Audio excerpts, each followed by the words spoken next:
church. When my dad got saved, he was probably 32 or so. He brought us all to church, and the first thing I locked in with at church is that everybody was carrying around a book. And I thought, well, that's just great. I got 2 days to be away from books, and now we're in church with books all over the place, and that's all I saw. And I was just always scared that if I brought mine, somebody was going to make me read in front of everybody. And it's like the enemy had me right where he wanted me. Kind of like he has you sometimes. And he found a way to keep me quiet and keep me scared and just keep me in the back. And I never really learned to read it for myself. And what I learned on accident is that even if you're a believer, if you're not in the Word for yourself, you got to figure out God by yourself. And there are a lot of believers still trying to figure out God by themselves. And that's what I was doing. And if you're not going to let God tell you who He is, guess what you got? All you got left is how you feel. How are you feeling? Man, you're going to have about 6 new moons between here and your car. If feelings are how you're figuring this out, you're in trouble, bro. Truth night. It's truth night. So, that's what I was doing. And that's what you hear in the song East to West. I'm a youth pastor in Atlanta. So Sunday through Wednesday, I'm with teenagers and pouring into families, and we're all youth workers in our churches, and we lead worship at our church on Sunday. So any song you've ever heard from us started out as something we were teaching a bunch of teenagers that are looking at us like, nobody at our church thinks we're cool. So there's no rock stars on the stage. We're reminded every week of that. See?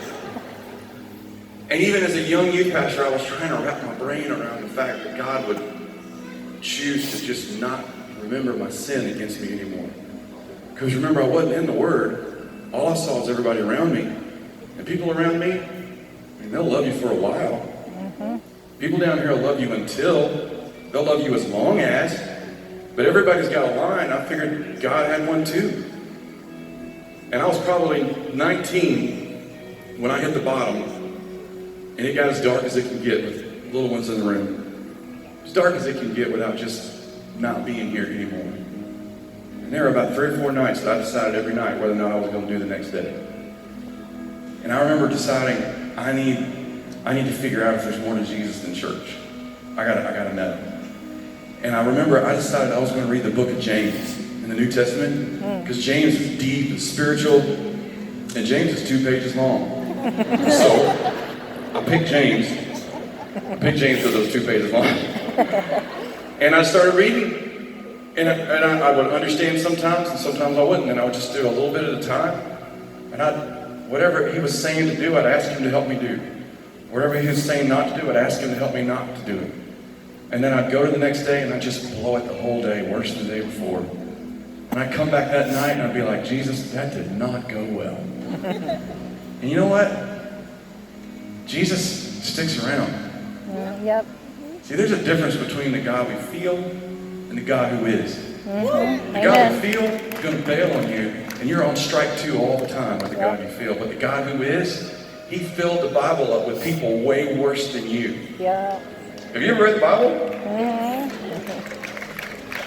There's some jacked up people in the Bible. I mean, sheesh. Even His disciples, they did everything wrong. They said everything wrong. They went everywhere wrong. And when He died, only one of them even showed up. They all bailed. But what's the very first thing Jesus did when He rose from the dead? I'm not telling you how I feel. I'm telling you what is. The first thing Jesus did when He rose from the dead is He went looking for His guys. He had to chase them all over the place. They were hiding in rooms under tables. They were back out at their old jobs. They scattered. And He didn't give up on them. And He's not going to give up on you. Jesus doesn't love you because you're good. Yep. Jesus loves you because He's good. Yep. Yeah. It's true, man. This song is my story. Sing it with me.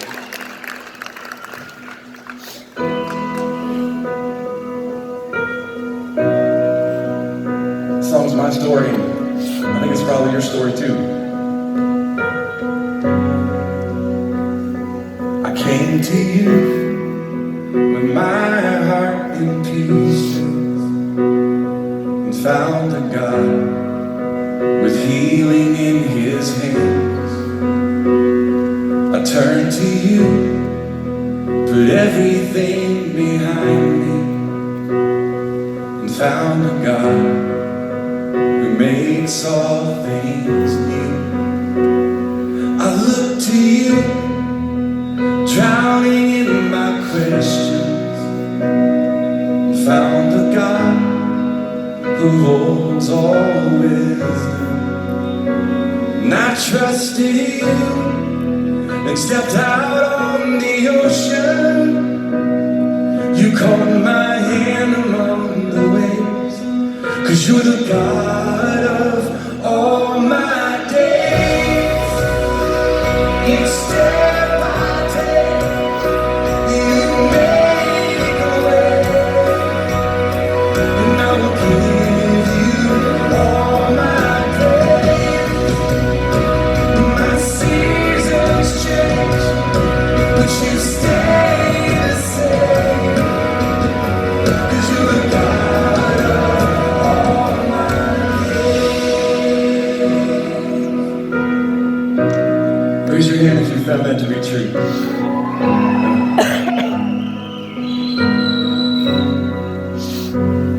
I ran from you, wandered in the shadows, found the God who relentlessly pursues. I hid from you, haunted by my failure, found a God whose grace still covers me. And I fell on you when I was at my weakest, found a God, the lifter of my head. And I worshiped you and felt you right beside me. You're the reason that I sing. Can you sing? You're the God of all my days. Each step I take, you make a way, and I will give you all my praise. My seasons change, but you stay the same, 'cause you're the God of all my days.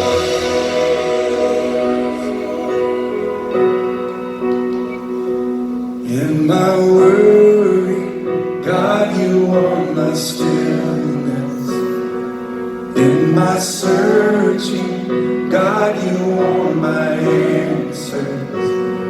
And in my blindness, God, you are my vision.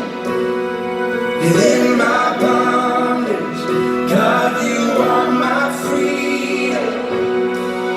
In my weakness, God, you are my power. You're the reason that I sing. Sing it out. You're the God of all my days. Each step I take, you make a way, and I will give you all my praise. My seasons change, but you stay the same. You're the God of all my days.